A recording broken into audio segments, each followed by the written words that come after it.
The bigger problem na imuhang ma-solve, the bigger money mo return sa imuha. Ang usa gyud ang pinaka-importante gyud sa tanan gyud. Gusto ka mag-business is you need to build first yourself, community, and then business. Kaya pag makabuild na kag community good, na community, ang business mo follow na siya. Imong community, imong baligyaan sa imong business. Nya, imong business is dapat mo answer ana nila. Mo answer sa mga problems nila, ni nga na ba?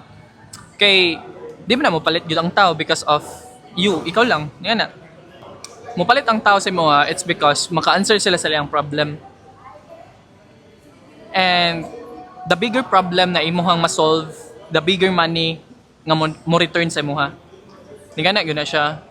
So make sure nga imong business is maka-answer gyud big problem ba. To be honest, ako ang business nga shoe business nga na, di mo kaingon nga dako gyud siya ma-answer nga problem than like too big.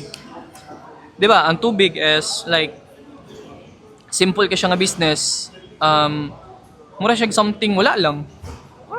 Pero importante kay sa to No, kanang dili gyud kay siya. Oh, dili kay siya dili kay siya kuti ba? Dili kay siya kuti, pero too big mo, kailangan mo gud siya.